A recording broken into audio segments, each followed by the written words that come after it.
Pure Land School is an easy path. The Pure Land teachings are the easy way to practice. They also constituted a special and splendid tradition.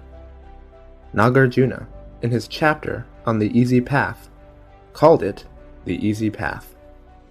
Easy meant that anyone could practice it, gain rebirth in the Land of Bliss, and attain Buddhahood.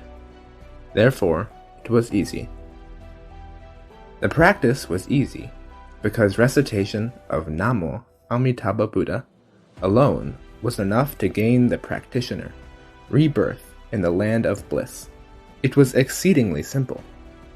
There was no need to recite other scriptures or mantras, or to undertake practices of the other schools.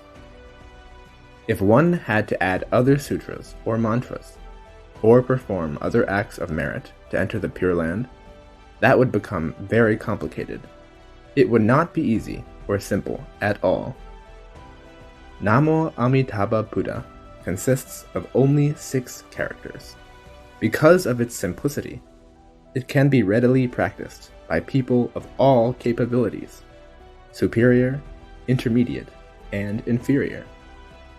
It can be performed by monastics and householders alike. As the saying goes, Buddha recitation accommodates practitioners of all ability and aptitude. If 10,000 practice it, 10,000 will be reborn in the Pure Land. At the same time, reciters can in this very life be certain of rebirth in the Pure Land. And rebirth leads to the speedy attainment of Buddhahood. So what is simple produces a transcendent outcome. If something were easy, but ultimate achievement took more than a lifetime, or if Buddhahood required a long time after entry into the Pure Land, it would not be so transcendent or splendid.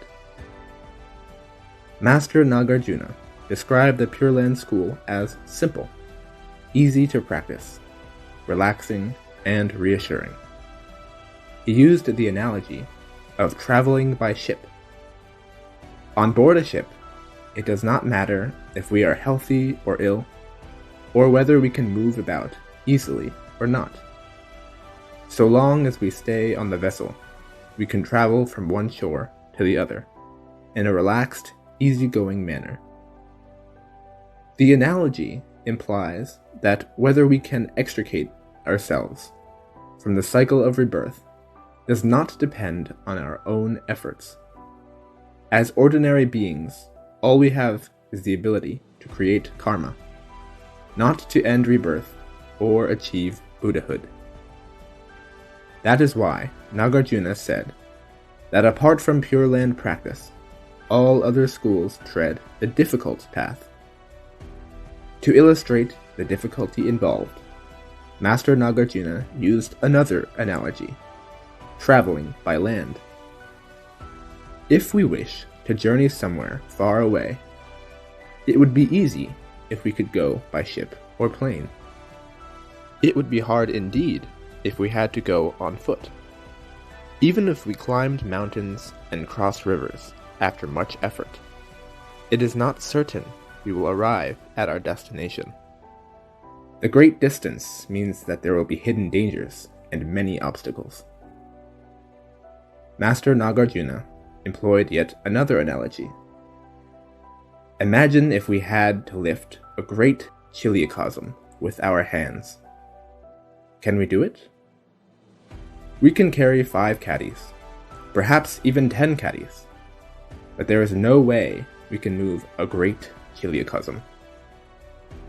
Nagarjuna used this analogy to point out that it is exceedingly difficult for us to leave the cycle of rebirth and attain Buddhahood by dint of our own efforts. There is a saying about how hard it is to soar into the heavens. By taking an airplane, we can indeed ascend to the sky for a while. But without a plane, can we soar into the heavens? Of course not. So long as we aspire to rebirth in Amitabha Buddha's Pure Land, and recite his name exclusively, It would be as though we had boarded the ship of his great vow. Monastic or householder, accomplished practitioner or otherwise, pure of mind and heart or not, all would be reborn in the land of bliss. That's why we should no longer be considered ordinary beings trapped in the cycle of rebirth, but members of the sacred assembly in the land of bliss.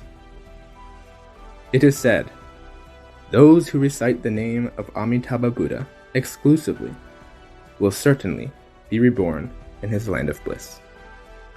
Such is the cause, such is the effect. Thank you.